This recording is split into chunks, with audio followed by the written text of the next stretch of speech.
হরে কৃষ্ণ।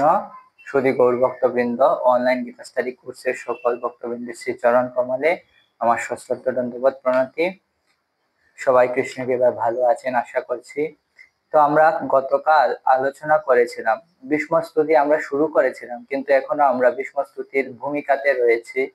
তো সেখানে আমরা এখনো দেখতে পাচ্ছি যে ভীষ্মদেবের কাছে কেন যুধিষ্ঠির মহারাজ আসলেন, তিনি কিভাবে ভগবানের ইচ্ছাতেই মায়ার দ্বারা মোহিত হয়ে গেলেন এবং তিনি এখন নিজেকে দোষী ভাবতেছেন।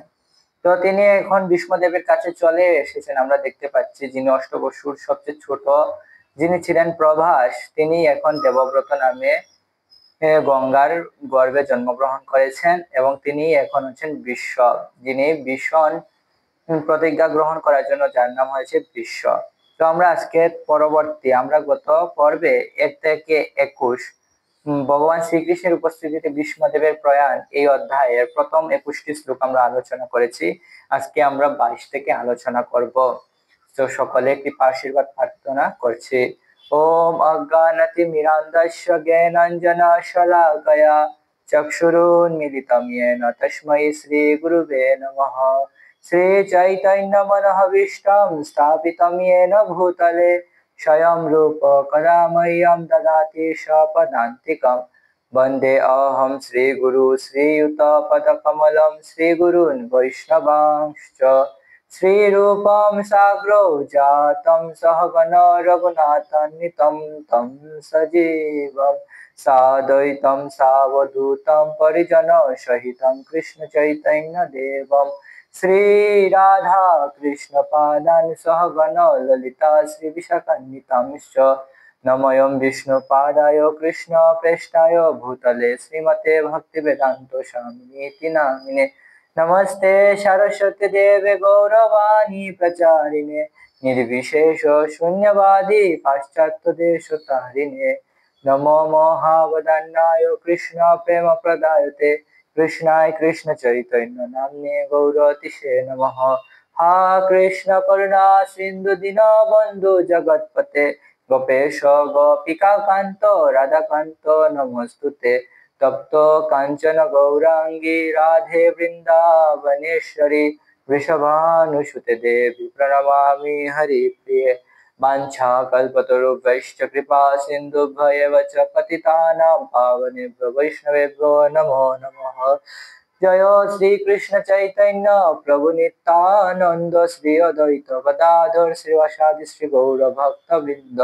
हरे कृष्ण कृष्ण कृष्ण हरे हरे, हरे राम राम राम हरे हरे। ओम नमो भगवते वासुदेवाय। ओम नमो भगवते वासुदेवाय। ओम नमो भगवते वासुदेवाय।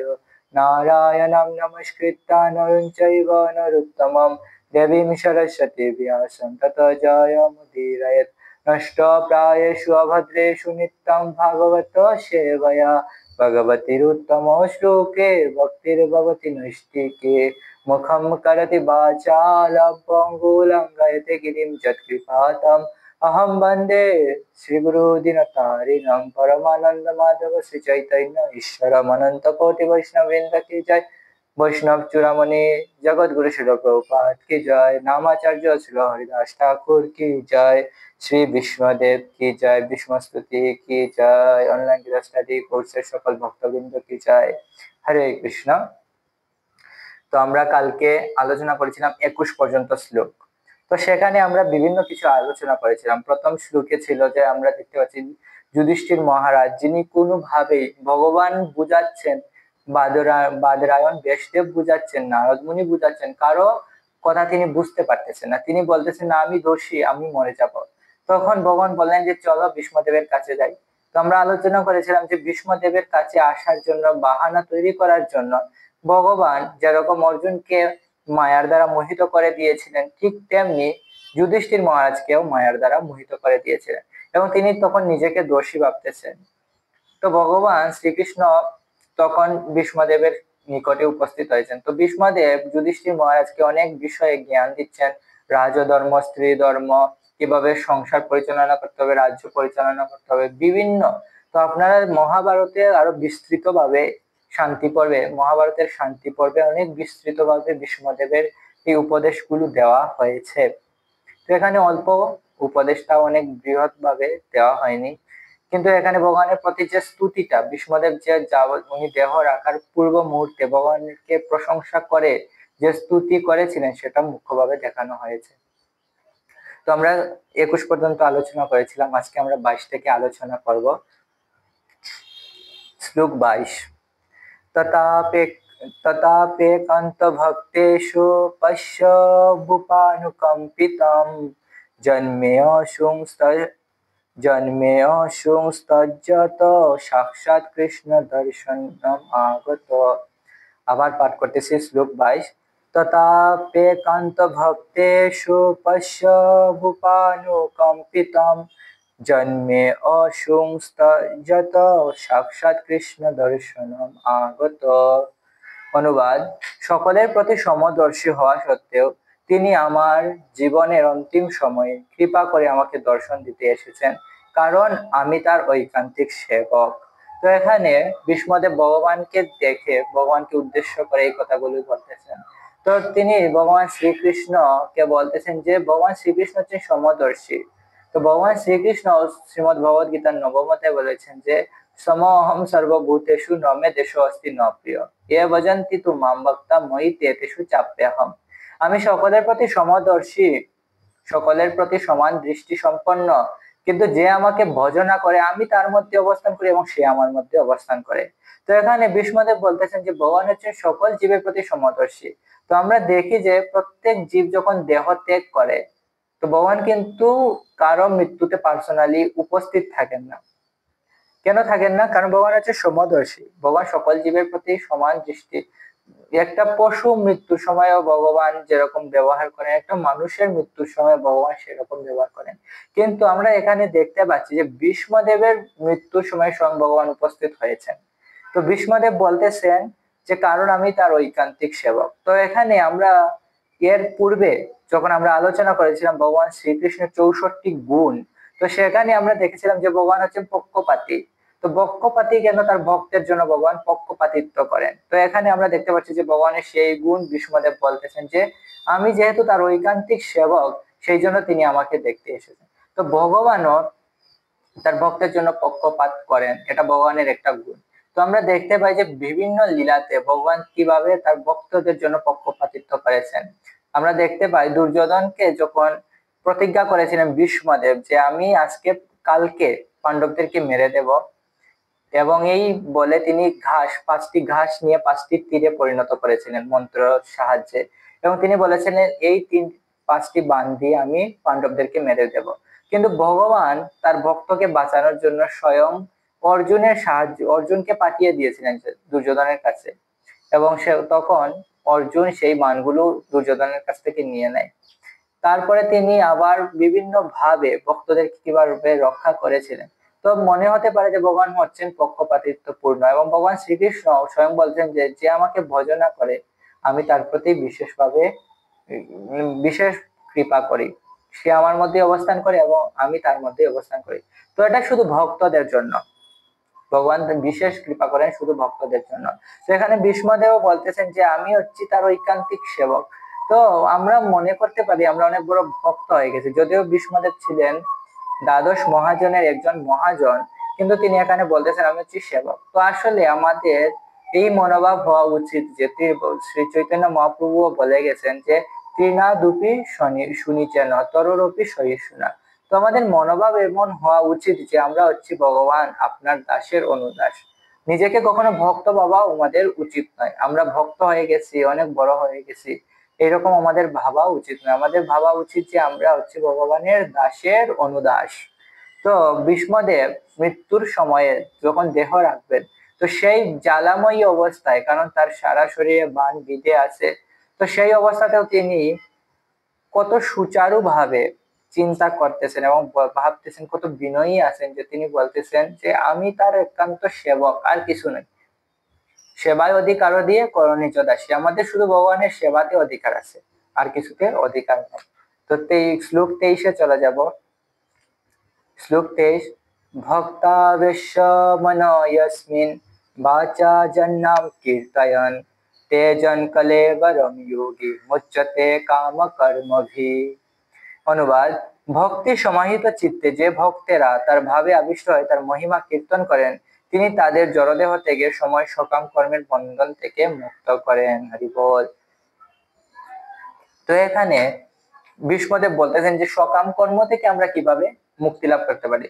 তো সকাম কর্ম মানে কি, যে কর্মের ফল রয়েছে, ভালো ফল হতে পারে, খারাপ ফলও হতে পারে, সেটা হচ্ছে সকাম কর্ম। তো এই ভৌতিক জগতে এই যে ভৌতিক জগতে সকল মানুষের ধারণা হচ্ছে যে আমরা হচ্ছি ভোক্তা।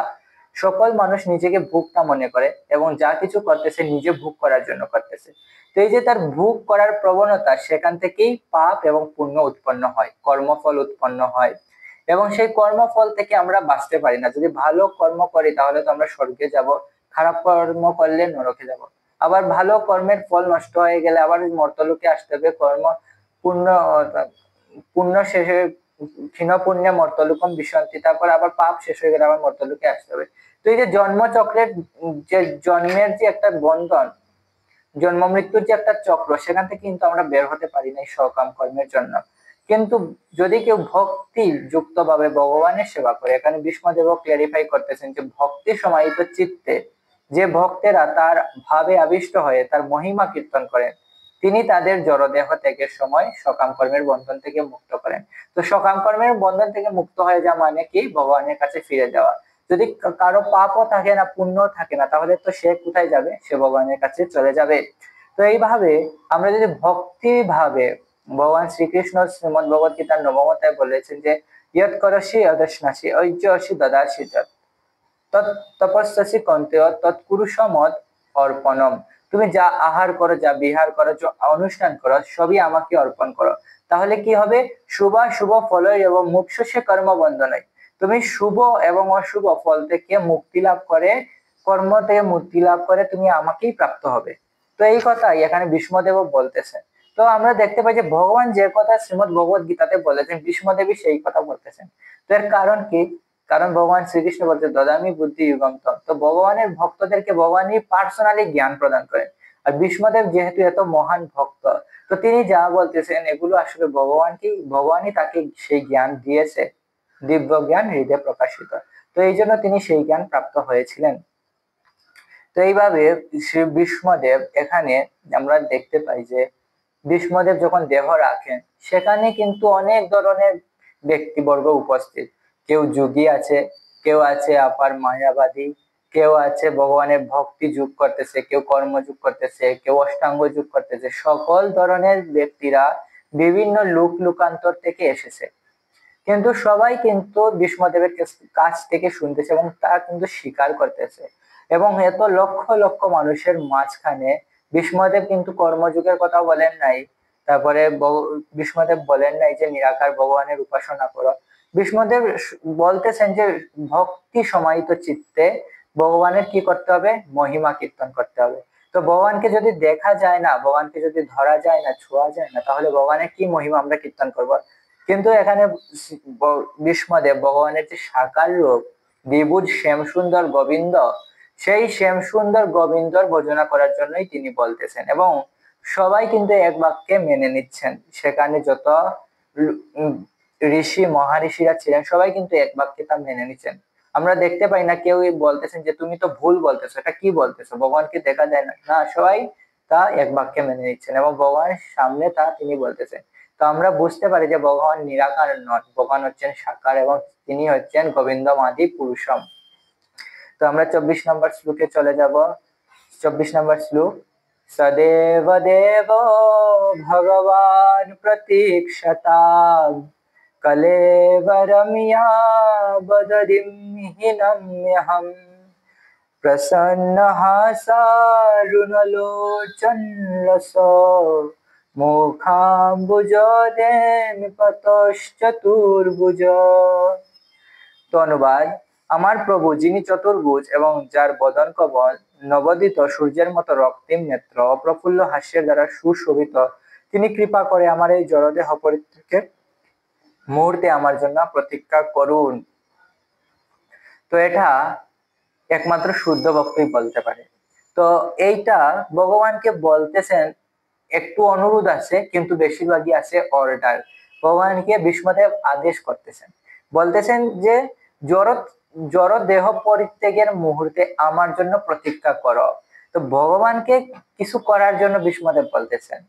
তো ভগবানকে আসলে, ভগবানের এক নাম হচ্ছে অজিত, ভগবানকে কেউ জয়লাভ করতে পারে না, কিন্তু ভগবানের ভক্তরা শুধু তাদের ভক্তির দ্বারা ভগবানকে বেঁধে ফেলতে পারে। আমরা দেখতে পাই যে কাল যখন ভগবানের পিছনে দৌড়াচ্ছিল ভগবানকে ধরার জন্য, কিন্তু সে পারে নাই ভগবানকে ধরতে, কিন্তু মাতা যশোদা ভগবানকে বেঁধে ফেলেছিলেন, অর্জুন গাছের উদুকুলের সাথে বেঁধে ফেলেছিলেন, কারণ তার ভক্তির মাত্র।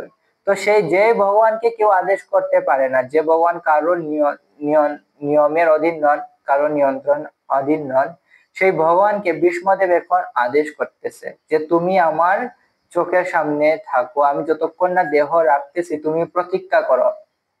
তো এই যে এটা যে এইটা আসলে ভগবানের প্রতি ভক্তদের একটা অধিকার চলে আসে। ভগবানের প্রতি ভক্তদের যে ভালোবাসা, সেই ভালোবাসা থেকে ভগবানও তাদেরকে অধিকার দিয়েছেন, এবং ভগবান ভক্তদের অধীন হতে অনেক ভালোবাসেন। তো ভগবানকে যখন, এই যে আমরা দেখতে পাই গোপীরা যখন ভগবানকে অনেক কটু কথা বলে, এই চোর, তুমি একটা চোর, কোথায় যাচ্ছ, চৌরাগ্র গণ্য পুরুষম নমামি, যখন ভগবানকে এইরকম গালি দেয় তখন ভগবান অনেক আনন্দ পান। আমরা দেখি না যে ভগবানের কোনো লীলাতে ভগবানের বাড়িতে গিয়েছে, গোপীরা গিয়েছে বিচার নিয়ে যে মা যশোদা আপনার ছেলে তো একটা চোর, মাখন চুরি করে নিয়ে যায়। ভগবান কিন্তু সেখানে কি হন না, অনেক রাগান্বিত হন না, সেখানে ভগবানকে হাস্যোজ্জ্বলই আমরা দেখতে পাই। কারণ ভগবানের অনেক আনন্দ হয় যখন ভগবানের শুদ্ধ ভক্তরা ভগবানকে গালি দেয়, অথবা যখন মা যশোদা যখন ভগবানকে শাসন করতে চলে আসে, তো ভগবান অত্যন্ত প্রীত হন, কারণ ভগবানকে তো কেউ শাসন করার নেই। তো ভগবানকে যখন তার ভক্তরা এত প্রেম ভরে শাসন করতে আসে তখন ভগবানের অনেক ভালো লাগে। তো এখানে আমরা দেখতে পাচ্ছি ভীষ্মদেবের সেম ঘটনা। যদিও ভগবানকে কারো আদেশ করার অধিকার নেই, ভগবান কারো আদেশ মানতে বাধ্যও নন, সবাই হচ্ছেন তার বাধ্য। ভগবান স্বয়ং বলেছে মত্ত পরতরম নান্য কিঞ্চিৎ অস্তি ধনঞ্জয়, আমার থেকে কিঞ্চিত পরিমাণেও বড় কেউ নেই আর আমার সমানও কেউ নেই। তাহলে ভগবানের থেকে সমানও কেউ, ভগবানের সমানও কেউ নয়, ভগবানের থেকে বড়ও কেউ নয়। তো তাহলে ভগবান কেন সবার কথা শুনবে? কিন্তু ভগবান তার ভক্তকে অনেক ভালোবাসে, এই জন্য সেই অধিকার দিয়েছে। যেমন আমরা দেখতে পাই, তো জগৎগুরু শিল প্রভুপাদ একবার লন্ডনে গিয়েছিলেন। তো লন্ডনে যাওয়ার পর তার একজন মেয়রের সাথে দেখা করার কথা ছিল। তো সেই মেয়রের বাড়ির পাশে, মেয়রের বাড়িতে যাওয়ার পরে সেই মেয়রের সাথে দেখা হচ্ছিল না, মেয়র ঘরের ভিতরে ছিল।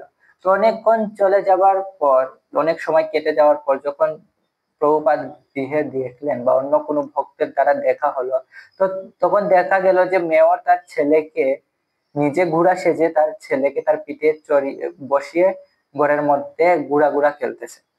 তো জগৎগুরু শিল প্রভুপাদ বলতেছেন যে যদিও সে হচ্ছে মেয়র, কিন্তু সে তার পুত্রের কাছে ঘোড়া সেজে গেছে। তো ভগবান যদিও সর্বশক্তিমান, কিন্তু তিনি তার শুদ্ধ ভক্তদের কাছে সাধারণ মানুষ হতে চান, মানুষ হিসেবে লীলা করেন, তিনি তাদের আজ্ঞা বাহক হিসেবে কাজ করেন। যেমন আমরা দেখতে পাই তিনি অর্জুনের রথের সারথি হয়েছিলেন ভগবান। তো অনেক যারা মূর্খ আছে, যারা ভগবান এবং ভক্তদের সম্পর্ক বুঝতে পারে না, তারা মনে করে যে আরে এই যে কৃষ্ণ, এ কিভাবে ভগবান হতে পারে, সে কিভাবে ভগবান হতে পারে, সে একজনের অধীন। কিন্তু এটা হচ্ছে ভগবানের একটা ঐশ্বর্যের প্রকাশ, যে ভগবান তার ভক্তের অধীন।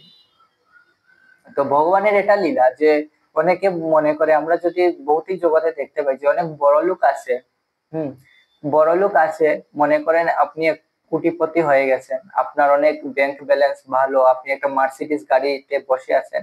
এখন আপনার মার্সিডিজ গাড়ি যদি একটা বানর চালায়, বা আপনি যদি একটা বানরের সাথে মার্সিডিজ গাড়িতে বসে আছেন, অথবা একটা যদি দিনদুতির সাথে বসে আছেন, আপনি এক এক এই মার্সিডিজের একটি দরজা থেকে আপনি বের হলেন কোটি টাকার স্যুট বুট পরে, আর একটা দরজা দিয়ে একটা ফকির বের হলো, তাহলে কি রকম হবে? আপনার মান সম্মান চলে যাবে।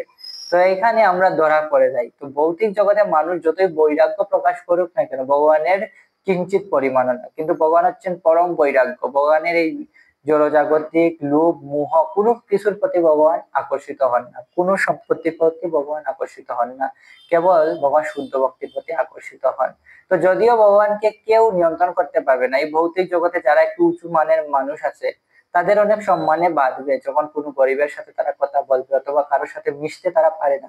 কিন্তু ভগবানের এত বৈরাগ্য যে ভগবান সকলের সাথে মিশতে পারে। সুদামা বিপ্রের সাথে ভগবান কত অন্তরঙ্গ ভাবে মিলিত হয়েছিলেন। সুদামা বিপ্রের চরণ ভগবান স্বয়ং ধৌত করে দিয়েছিলেন। ভগবান বানরদের সাথে যখন শ্রী রামচন্দ্র হিসেবে লীলা করতেছিলেন সেখানে তিনি তাদের সাথে লীলা করেছিলেন। তখন তিনি ছিলেন রঘুবীর, রঘুকুল তিলক ছিলেন, এবং বানররা তো কিষ্কিন্ধাতে বন জঙ্গলের বানর ছিল, কিন্তু তাদের সাথে ভগবান তার বন্ধুত্ব সখ্য গড়ে তুলেছেন। এতে ভগবানের মহিমা প্রকাশ পায়।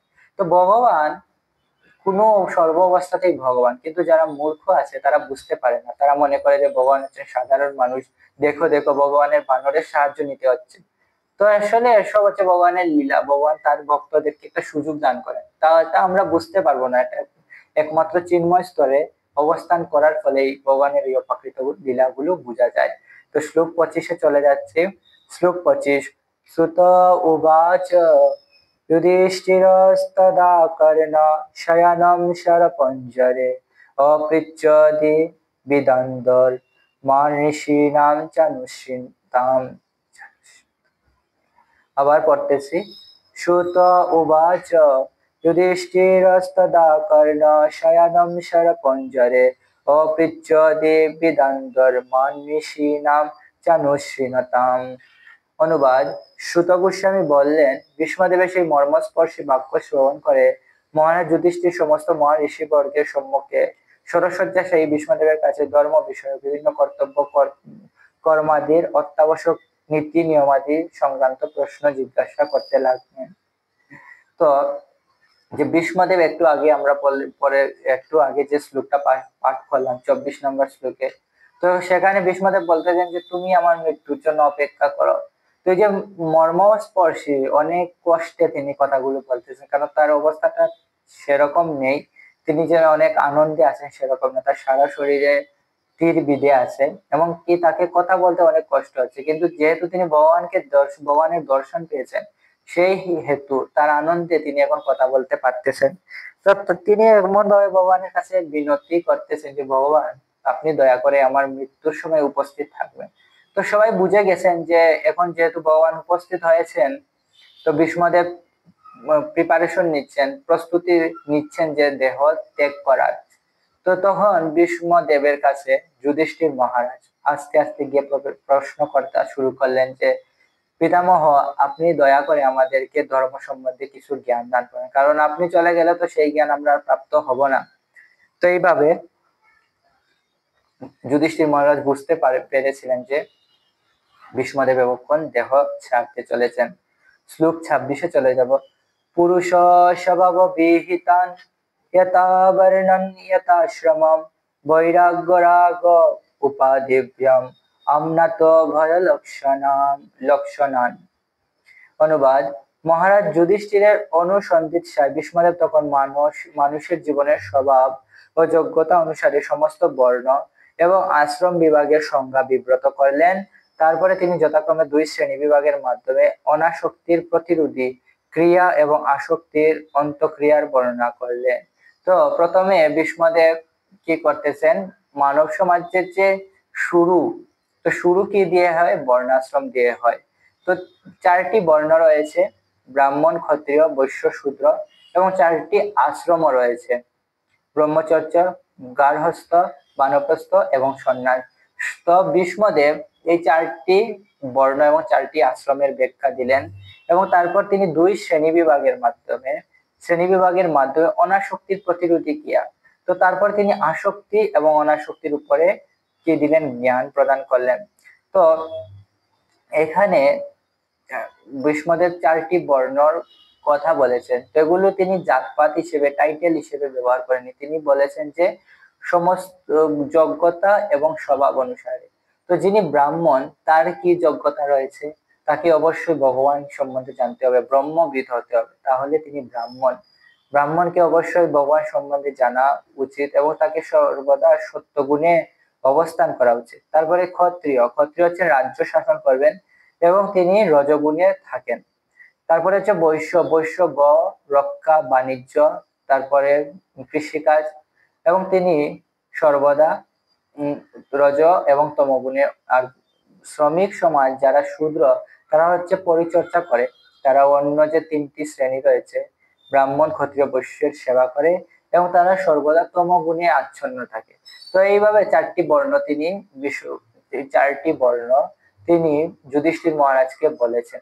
এর মানে এই নয় যে তিনি মন গড়া বলে দিচ্ছেন যে এর এটা এর বংশ এখানে, তিনি জন্মগতভাবে তা তুলে ধরেননি। তারপর আশ্রম বলেছেন যে আশ্রম কিভাবে পালন করতে হয়, 25 বছর পর্যন্ত ব্রহ্মচর্য পালন করতে হয়। তারপর 25 থেকে 50 গৃহস্থ জীবন, গৃহস্থ জীবনের পর 50 থেকে 75 বানপ্রস্থ, এবং বানপ্রস্থতে 75-এর পরে হচ্ছে সন্ন্যাস। তো এইভাবে তিনি চারটি শ্রেণী বুঝিয়ে দিলেন যুধিষ্ঠির মহারাজকে। তো শ্লোক 27-এ চলে যাব।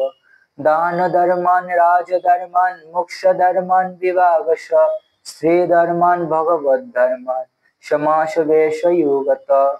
অনুবাদ: তারপর তিনি বিভাগ অনুসারে দান ধর্ম, রাজধর্ম এবং মুখ্য ধর্ম সমূহ ব্যাখ্যা করলেন। তারপর তিনি স্ত্রীলোক এবং ভক্তদের কর্তব্য কর্মাদি সংক্ষিপ্ত এবং বিস্তারিত দুইভাবেই বর্ণনা করলেন। তো এখানে আবার ভীষ্মদেব আরো কিছু জ্ঞান দিচ্ছেন। তো এখানে ভীষ্মদেব আরো কিছু ধর্ম কথা বলেছেন, যে দান ধর্ম, দান কিভাবে করতে হয়, কাকে করতে হয়, কখন করতে হয়, এইসব বিষয়ে। তো দান আমাদের যারা গৃহস্থ আছে, তো গৃহস্থদের অবশ্যই কর্তব্য হচ্ছে দান কর্তা, দান করতেই হবে। এবং সেই দানের অর্ধেক অবশ্যই, যতটুকু আমরা রোজগার করব তার অর্ধেক আমাদের অবশ্যই দান করা উচিত। এবং 25%, 50%-এর দান করা উচিত, 25% ভবিষ্যতের জন্য সঞ্চয় করা উচিত, এবং 25% দিয়ে জীবন নির্বাহ করা উচিত। কিন্তু এই ভৌতিক জগতে আমরা এখন মানুষ দান ভুলে গিয়েছে, এখন মানুষের ভোগ প্রবৃত্তি অনেক বৃদ্ধি পেয়েছে, এই জন্য মানুষ দান করা ভুলে গিয়ে যত পারতেছে ততই ভোগ করার চেষ্টা করতেছে, যার ফলে এত জটিলতা সৃষ্টি হচ্ছে সমাজে। কিন্তু বৈদিক জীবন এরকম ছিল না, যার কাছে অনেক সম্পত্তি ছিল তাকে অবশ্যই দান করতে হতো, দরিদ্রদের দান করতে হতো, যারা রাজা ছিলেন রাজাদেরও প্রচুর পরিমাণে দান করতে হতো। এই যুগের রাজাদের মতো তারা এত ভোগবাদী ছিলেন না, তারা নিজেদের জন্য সঞ্চয় করতেন না, তারা তাদের উপরই তাদের যারা অতিরিক্ত সম্পত্তি ছিল তারা তারা গরিব দুঃখীদের মধ্যে বন্টন করে দিতেন। তারপরে যারা ব্যবসায়ী সমাজ, তারাও বর্তমান যুগের মতো তো মুনাফা লোভী ছিল না, তারাও যথাসাধ্য অন্যদের দুঃখ নিবৃত্ত করার জন্য দান করতেন। এবং যারা শ্রমিক সমাজ তারা দান গ্রহণ করত, এবং যারা দরিদ্র তারা দান গ্রহণ করত। তো এটা ছিল বৈদিক সমাজের নিয়ম। কিন্তু সেই বৈদিক সমাজ ব্যবস্থা ধীরে ধীরে লুপ্ত হওয়ার কারণে সেই দান ধর্ম এখন বিলুপ্ত হয়েছে। তারপর রাজধর্ম তিনি শিক্ষা দিয়েছিলেন যে রাজার কি রকম ব্যবহার করা উচিত, রাজার কি শুধু ভোগবাদী হওয়া উচিত, রাজার কি শুধু যুদ্ধ করলেই হবে, রাজাকে অবশ্যই প্রত্যেকটা জীবকে, রাজ্যের প্রত্যেকটা জীবকে তার সন্তানের মতো প্রতিপালন করা উচিত। আমরা দেখতে পাই যে পরীক্ষিত মহারাজ এত মহান রাজা ছিলেন, যখন তার রাজ্যে একটা গাভীকে কলি অত্যাচার করছিল, তখন তিনি কলিকে হত্যা করার জন্য তৎক্ষণাৎ তার তরবারি নিষ্কাশন করেছিলেন। তো এইভাবে তখনকার রাজারা এত মহান ছিলেন যে প্রত্যেকটা জীবেরও জীবন তারা নিরাপদ রাখার জন্য সচেষ্ট ছিলেন। তো এটা হচ্ছে রাজাদের ধর্ম। তারপর মুখ্য ধর্ম, তো কিভাবে আমরা পারমার্থিক জীবন লাভ করতে পারি, পারমার্থিক জীবনে প্রগতি করতে পারি, কিভাবে আমরা এই ভৌতিক জীবন ছেড়ে ভগবানের কাছে ফিরে যেতে পারি, তো সেই সম্বন্ধে বিস্তারিত জ্ঞান দান করেন। তারপরে তিনি স্ত্রীলোকের সাথে কিভাবে আচরণ করতে হবে, স্ত্রীলোকদের কিভাবে সম্মান করতে হবে, সেই বিষয়ে তিনি জ্ঞান প্রদান করলেন।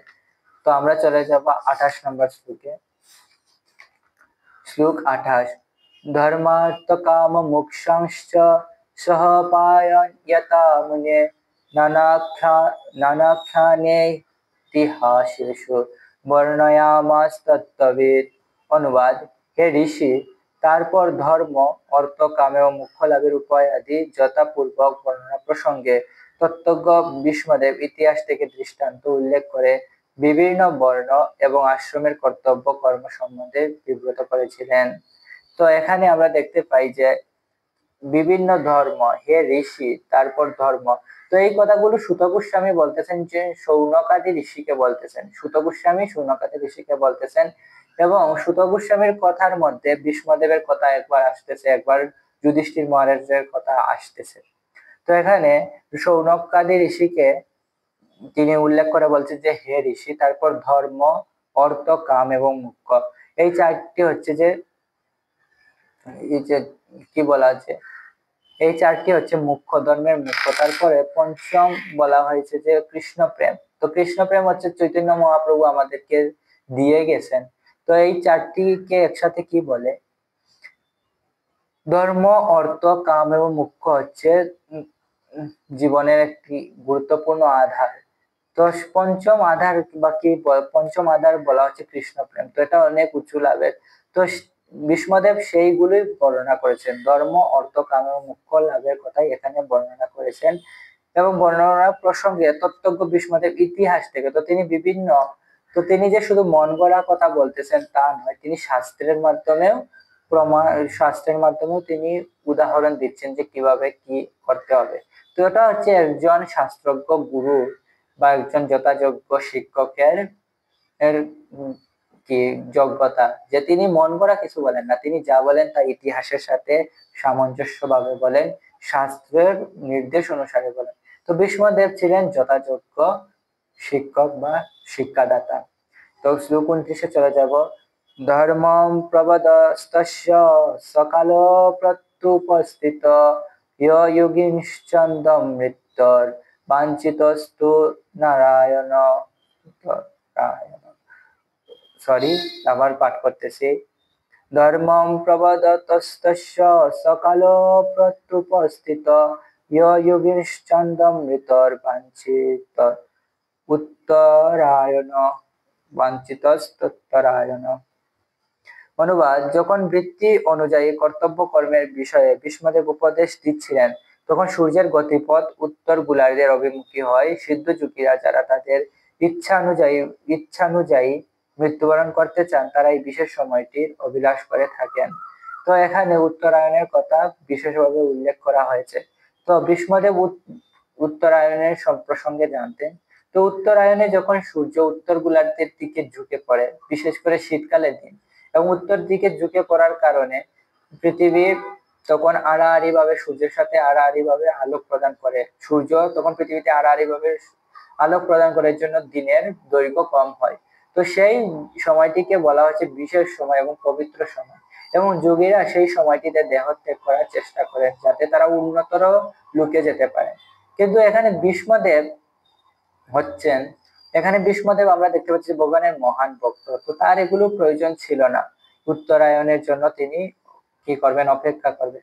তো অনেক টিকাকার এবং অনেক আচার্য বলেছেন যে এই উত্তরায়ণ হচ্ছে সেই উত্তরায়ণ নয়, যে সময়ের সূর্যের যে উত্তর দিকে যে ঝুঁকে পড়া, সেই উত্তরায়ণ নয়। এই উত্তরায়ণ হচ্ছে ভগবান ভগবান নারায়ণ বা ভগবান শ্রীকৃষ্ণের আরেক নাম। তো নারায়ণ ভগবানের নাম হয়েছে কেন? নার হচ্ছে জল, তো যিনি জলের মধ্যে আশ্রয় নিয়েছেন তাকে বলা হয় নারায়ণ। আমরা দেখতে পাই যে ভগবান কারণোদকশায়ী বিষ্ণু, গর্ভোদকশায়ী বিষ্ণু, ক্ষীরোদকশায়ী বিষ্ণু, তো তারা সাগরের মধ্যে শয়ন করে আছেন, এই জন্য তাদেরকে নারায়ণ বলা হয়। কিন্তু ভগবান যখন উত্তরার গর্ভে আশ্রয় নিয়েছিলেন পরীক্ষিত মহারাজকে রক্ষা করার জন্য, তো উত্তরার গর্ভে আশ্রয় নেওয়ার জন্য ভগবানের এক নাম হয়েছে উত্তরায়ণ। তো অনেক টিকাকার, অনেক আচার্য বৃন্দ বলেছেন যে ভীষ্মদেব আসলে ভগবানের জন্য অপেক্ষা করতেছিলেন, এই জন্য তিনি ভগবানকে বলেছেন যে তুমি আমার জন্য প্রতীক্ষা করো। তিনি আগেই বলেছিলেন যে আমার মৃত্যু হওয়ার আগ পর্যন্ত তুমি আমার জন্য প্রতীক্ষা করো, কোথাও যাবে না। কিন্তু এটা কিন্তু তিনি অর্ডার করেছেন ভগবানকে, কোনো অনুরোধ করেননি। তো তারপরে আমরা চলে যাব 30 নম্বর শ্লোকে। তদ উপসংহৃত গিরস, এটাতে তদ উপসংহৃত গির সহস্রাণি বিমুক্ত সঙ্গমনো আদি পুরুষে কৃষ্ণে লসৎপীতপটে চতুর্ভুজে পুরস্থিতে অমৃত দৃগ্ধ ধারয়ৎ। অনুবাদ: অবিলম্বে সেই ব্যক্তিটি যিনি সহস্র অর্থ সমন্বয়ে বিভিন্ন বিষয়ে উপদেশ দিতেন, যিনি সহস্র সহস্র রণাঙ্গনে সংগ্রাম করেছিলেন এবং সহস্র সহস্র মানুষকে রক্ষা করেছিলেন, তিনি বাক্য রোধ করলেন এবং সমস্ত বন্ধন থেকে সম্পূর্ণভাবে মুক্ত হয়ে সমস্ত বিষয় থেকে তার মন প্রত্যাহার করে নিলেন। তার নয়ন সম্মুখে যে দীপ্তিময় উজ্জ্বল পীত বসনধারী চতুর্ভুজ আদি পরম পুরুষ ভগবান শ্রীকৃষ্ণ দাঁড়িয়েছিলেন, তার দিকে তখন প্রসারিত নির্নিমেষ দৃষ্টি নিবদ্ধ করে রইলেন। হরি বল। তো এখানে ভীষ্মদেব আমাদেরকে বোঝাচ্ছেন যে জীবনের সবচেয়ে গুরুত্বপূর্ণ জিনিস কি। তো তিনি কিন্তু এত সময় অনেক বিষয়ে কি করতেছিলেন, জ্ঞান প্রদান করছিলেন। দান ধর্ম, রাজধর্ম, মুখ্য ধর্ম, স্ত্রী ধর্ম, সকল ধর্ম। তিনি যে আলতু ফালতু কথা বলতেছেন তা কিন্তু নয়। তিনি যে ফিল্মের কথা বলতেছেন বা বিভিন্ন রাজনৈতিক কথা বলতেছেন, কোন দেশে আক্রমণ করতে হবে, যুদ্ধ, তা নয়। তিনি ধর্মের কথাই বলতেছেন, কিন্তু সেই কথা বলা তিনি বন্ধ করে দিয়েছেন। সেই যে মুখ্য মুখ্য মুখ্য বলে যে যোগীরা সারা জীবন কাটিয়ে দেয়, হিমালয়ের পাহাড়ে গিয়ে বসে থাকে, তো সেই মুখ্য লাভের কথা তিনি বলতেছিলেন, কিন্তু সেই কথাও তিনি বাদ দিয়ে দিলেন। দান ধর্ম, মানুষ অনেকে মনে করে জীবনে দান করাটাই জীবনের সর্বশ্রেষ্ঠ কর্তব্য। দান করে, অনেকের অনেক টাকা থাকে, তারা অনেক দান করে, দান পয়সা, অনেকে দান করতে করতে নিজেও ফকির হয়ে যায়। কিন্তু সেই দানের কথাও এখানে ভীষ্মদেব বন্ধ করে দিয়েছেন। স্ত্রী ধর্ম, আমাদের নারী অধিকার অবশ্যই থাকতে হবে, কিন্তু নারী অধিকার শ্রী চৈতন্য মহাপ্রভু দেখিয়ে দিয়েছেন কিভাবে করতে হয়। নারীদেরকে অবশ্যই ভগবানের নামের প্রতি যে বিশেষ অধিকার দিয়ে গিয়েছেন চৈতন্য মহাপ্রভু। তো এটা হচ্ছে নারী অধিকার, প্রকৃত নারী অধিকার। নারীদের ভগবানের ভক্ত হতে সুযোগ প্রদান করা, সেটা হচ্ছে প্রকৃত নারী অধিকার। তো সেই যে স্ত্রী ধর্ম, স্ত্রীদের প্রতি কিভাবে ব্যবহার করতে হবে, সেই যে পরম ধর্ম, সেখান থেকেও তিনি নিবৃত করলেন নিজেকে। রাজধর্ম, রাজাদের কিভাবে, সেখান থেকেও নিজেকে নিবৃত করে তিনি যে সংগ্রাম, বহু, এখানে অনেক সুন্দর একটা কথা বলা হচ্ছে যে যিনি সহস্র সহস্র রণাঙ্গনে সংগ্রাম করেছিলেন। তো তিনি এত সংগ্রাম করেছিলেন, এগুলো কিন্তু তার স্মৃতিতে রয়েছে। মানুষ সারা জীবন যা করে তা কিন্তু স্মৃতিতে রয়েছে। একজন মৃত্যু পথযাত্রী কি হয়েছিল, সে মৃত্যুর সময় বলতেছে যে আমি সারা জীবন অনেক কিছু করেছি, জানো আমি এটা করেছি, ওইটা করেছি। তো এগুলো তার আসলে ব্রেইনের মধ্যে আসতেছে, সে নিজেকে ভাবতেছে আমি এত কিছু করলাম সারা জীবন, কিন্তু এখন মৃত্যুর সময়ে আমি কত অসহায়। কিন্তু ভীষ্মদেব এরকম ছিলেন না, তিনি সারা জীবন যা কিছুই করেছেন সবকিছু এক মুহূর্তে ভুলে গেছেন, কেননা তিনি ছিলেন ভগবানের শুদ্ধ ভক্ত। এবং ভগবান শ্রীমদ ভগবত গীতায় বলেছেন যে তেসামহম সমুদ্রতা মৃত্যু সংসার সাগরাত ভবামিন চিরাত পার্থ মহ্যাবেশিত চেতসা। তো যদি এই মৃত্যু সংসার থেকে ভগবান তার ভক্তকে নিজে কি করেন, উদ্ধার করেন। ভগবানের ভক্তকে কিছু করতে হয় না। তো ভীষ্মদেব যেহেতু সারা জীবন ভগবানের অনন্য ভক্তি করেছিলেন, ভগবানের ভক্তি কিন্তু, ভীষ্মদেবের ভক্তি কিন্তু মিশ্র ভক্তি ছিল না। তিনি ভগবানের কাছে কিছু প্রার্থনা করেন, তিনি নিজের জন্য কিছু প্রার্থনা করেননি, শুধু ভগবানকে, বাসুদেব মুকুন্দকে দেখার ইচ্ছা তার ছিল। তো তার ভক্তি ছিল শুদ্ধ ভক্তি, এবং সেই শুদ্ধ ভক্তির কারণে স্বয়ং ভগবান তার কাছে উপস্থিত হয়েছেন। ভীষ্মদেব ভগবানের কাছে যেতে পারছেন না, তো কি হয়েছে, ভগবান তার কাছে আসতে বাধ্য হয়েছে। এবং শুধু তিনি নিজে আসেননি, যত লোক ছিল, ঊর্ধ্বলোক পাতাল লোক, সব জায়গা থেকে যত মহারিষি, সকলকে তিনি একসাথে জড়ো করে ভীষ্মদেবকে দর্শন দান করতে গেছেন, সেই মহাত্মাকে দেখতে গেছেন। তো ভগবান শ্রীকৃষ্ণ শ্রীমদ ভগবত গীতাতেই বলছেন যে মৃত্যুর সংসার থেকে আমি আমার ভক্তকে উদ্ধার করি, শুধু আমার ভক্ত হও, বাকিটুকু আমি দেখে নেব। তো ভীষ্মদেবের জীবনটা পুরোটাই এইরকম, ভগবান দেখিয়ে গেছেন যে ভগবত ভক্তদের সাথে ভগবান কিরকম ব্যবহার করেন। তো সেই ভগবানের ভক্ত তৎক্ষণাৎ তার মতিকে, তার বুদ্ধিকে ভগবানের চরণাশ্রয়ে নিবন্ধন করেছে। তো ভগবান যে তার নয়নের সম্মুখে যে দীপ্তিময় উজ্জ্বল পীত বসনধারী চতুর্ভুজ আদি পরম পুরুষ ভগবান শ্রীকৃষ্ণ দাঁড়িয়ে ছিলেন, তার দিকে তখন প্রসারিত নির্নিমেষ দৃষ্টি নিবদ্ধ করে রইলেন।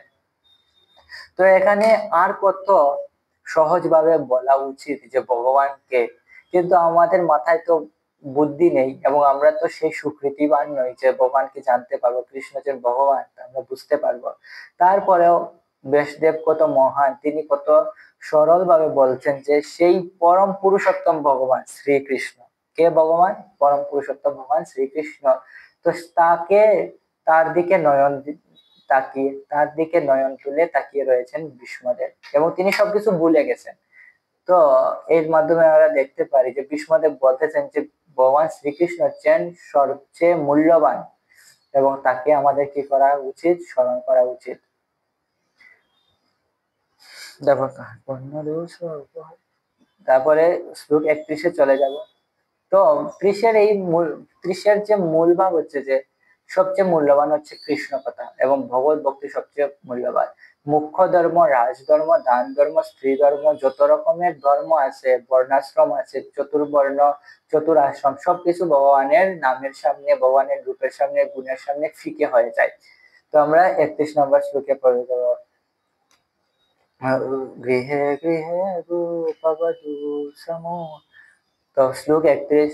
विशुद्धया धारणया हता शुभ स्तदीक्षवैवासुगतायुधश्रम निवृत्त सर्वेन्द्रियवृत्ति विभ्रम षष्टावजन्यम विसृजन जनार्दन।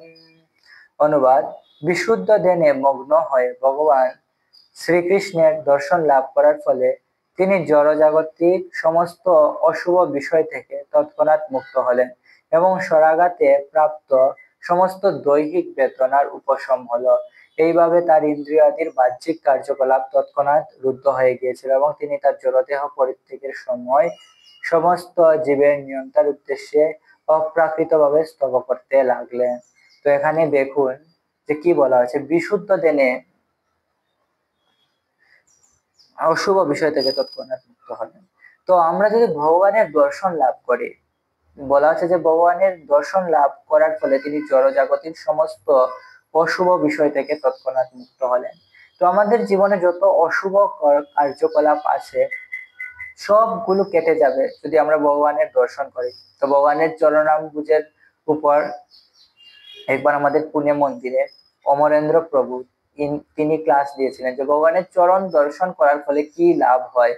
তো ভগবানের চরণাম্বুজ দর্শন করার জন্য সেই চরণকে শুধু গোপীরা তাদের হৃদয়ে ধারণ করার জন্য ভগবানের সাথে যে কনভারসেশন হয়েছিল তার জীব গোস্বামী তার টিকাতে বলেছিলেন, এবং সেই চরণের উপরে ক্লাস দিয়েছিলেন অমরেন্দ্র প্রভুতে। ভগবানের চরণ যদি শুধু ধারণ করার জন্য কি রকম আকুল ছিলেন গোপিকারা, এবং সেই চরণ ধারণ করার জন্য ভগবান যত রকমের না করেন যে তোমাদের হৃদয়ে আমার চরণ রাখবো না, তারা ততবারই তাদের যুক্তি খণ্ডন করেন এবং শেষ পর্যন্ত ভগবান রেখেছিলেন গোপিকাদের চরণে। তো সেই পরম পুরুষোত্তম ভগবানের চরণ ধুলা, ভগবানের নাম রূপ লীলা সবই হচ্ছে ভগবানের থেকে অভিন্ন। এবং সেই ভগবানের দর্শন যদি কেউ লাভ করে, ভগবানের চরণের দর্শন যদি করে কেউ, তাহলে কি হয়? তার কোটি জন্মের পাপ নষ্ট হয়ে যায় এবং সে সুকৃতি লাভ করে। তো ভীষ্মদেব, তার কোনো জড় বাসনা ছিল না। তিনি যখন দেহ রাখবেন তখন আমরা আগেই দেখেছি যে তিনি সব কিছু থেকে তার চিত্তকে নিবৃত করেছে, এবং তিনি যখন ভগবানের দর্শন লাভ করলেন তখন তার সব রকমের অশুভ বিষয় থেকে তৎক্ষণাৎ তিনি মুক্ত হলেন। তো আমরা শুধু ভগবানকে যদি দর্শন করি তাহলেই কি হবে? আমাদের অশুভ বিষয় থেকে আমাদের চিত্ত পবিত্র হবে। তারপরে বলা হচ্ছে যে এবং স্বরাঘাতে প্রাপ্ত সমস্ত দৈহিক বেদনার উপশম। তো এতক্ষণ যে ভীষ্মদেব কথা বলছিলেন তিনি তো ভগবানকে দেখতেছিলেন, কিন্তু ভগবান কিন্তু তার দিকে তাকান নাই। কেন তাকান নাই? কারণ ভীষ্মদেবের দিকে যদি ভগবান তাকান তাহলে কি হবে? ভগবানের একটা গুণ যে ভগবান যখন কুরুক্ষেত্রের যুদ্ধের সময় তাকিয়েছিলেন সবার দিকে, তখন কিন্তু সবার আয়ু শেষ হয়ে গিয়েছিল। তো ভীষ্মদেবের দিকে যদি তাকাতেন তাহলে তিনি কিন্তু এই কথাগুলি যুধিষ্ঠির মহারাজকে বলতে পারতেন না, এই যে ধর্মের বাণী তিনি বলতে পারতেন না। তো ভগবান ততক্ষণ কিন্তু ভীষ্মদেবের তাকান নাই। এখন ভীষ্মদেবের দিকে যখন ভগবান তাকিয়েছেন, তো ভীষ্মদেবের সকল দুঃখ দুর্দশা এবং শরীরে যে ব্যথা ছিল সকল ব্যথা নিমেষেই চলে গেছে। তো এটা হচ্ছে ভগবানের শুভ দৃষ্টির প্রভাব। এই জন্য বলা হয়েছে যে কৃপা দৃষ্টি দৃষ্টতি দিনম বতানু। তো এটা হচ্ছে দামোদর অষ্টকবে যে ভগবানের শুদ্ধ ভক্ত সত্যব্রত মুনি, তিনি বলতেছেন যে তুমি কিছু চাই না, শুধু তোমার কৃপা দৃষ্টি যেন আমার উপর সর্বদা বর্ষিত হোক। তো ভগবানের দৃষ্টি হচ্ছে এত কৃপালু, কৃপাময়, যে ভগবানের দৃষ্টি লাভ করার সাথে সাথেই জড় জগতিক সকল রকমের দুঃখ দুর্দশা অচিরেই বিনষ্ট হয়। এবং বলা হচ্ছে যে এইভাবে তার ইন্দ্রিয়াদির বাহ্যিক কার্যকলাপ তৎক্ষণাৎ রুদ্ধ হয়ে গেছে, এবং তার কিন্তু আর, যে ভগবানের কৃপা লাভ করেছে, তো তার কি হয়, আর কোনো কিছু করার থাকে না। এই জড়জগতে তার কোনো কর্তব্যও থাকে না, অকর্তব্যও থাকে না, কর্মও থাকে না, বিকর্মও থাকে না। তো এই জন্য ভীষ্মদেব, তার যে শরীর আছে তা রুদ্ধ হয়ে গিয়েছিল। তিনি জড় দেহ পরিত্যাগের সময় সমস্ত জীবের নিয়ন্ত্রণের উদ্দেশ্যে অপ্রাকৃতভাবে স্তব করতে লাগলেন, এবং তিনি তার দেহ যখন ত্যাগ করতে শুরু করলেন, তখন তিনি ভগবানের প্রতি কি করতে শুরু, তার ভগবানের স্তব বা মহিমা কীর্তন করতে শুরু করলেন। তো এখানে আমরা 21 থেকে 31, 22 থেকে 31 মোট 10টি শ্লোক আলোচনা করলাম, এবং পরবর্তীতে ভীষ্মদেবের স্তুতি আরম্ভ হবে।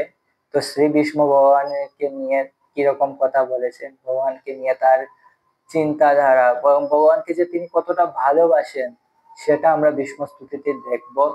তো আমরা পরবর্তী পর্বে আলোচনা করার চেষ্টা করব ভীষ্ম স্তুতি। আপনারা সবাই সুস্থ থাকবেন, ভালো থাকবেন, কৃষ্ণ ভাবনায় থাকবেন। হরে কৃষ্ণ।